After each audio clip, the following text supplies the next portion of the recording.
నీవు చింతించవద్దు యోసేపు. ఆమె ఆ పరిశుద్ధాత్మ ద్వారా గర్భవతిగా మారింది. ఆమె కడుపున దేవుని కుమారుడు పుట్టబోతున్నాడు. అతడు ఈ లోకంలోని తన ప్రజలను పాపముల నుండి రక్షిస్తాడు. ఆయనే ఈ లోక రక్షకుడు అవుతాడు అని ఆ దూత కలలో యోసేపుకు చెప్పింది. దాంతో యోసేపు ఇక తన అపార్థాన్ని తొలగించుకొని తనకు కాబోయే భార్య మరియమ్మకు సహకారంగా నిలిచాడు. ఇక్కడి వరకు మీకు స్పష్టంగా అర్థమైందని భావిస్తున్నాను. ఇక ఇప్పుడు యేసుక్రీస్తు పుట్టుక అనేది ఎలా జరిగిందో చూద్దాం. మరియమ్మ మరికొద్ది రోజుల్లో బిడ్డకు జన్మనిచ్చే సమయం రాబోతుంది. ఇంతలో వీరు నివసిస్తున్న ఈ ప్రాంతాన్ని పాలించే రాజు కైసర జాగస్తు అనే రాజు ప్రజలందరికీ ఒక ప్రకటన జారీ చేశాడు.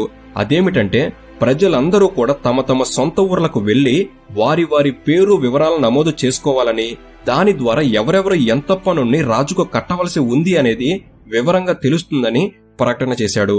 ఈ ప్రకటన విన్న తర్వాత మరియమ్మకు కాబోయే భర్త యోసేపు తన సొంత ఊరుకు బయలుదేరాడు.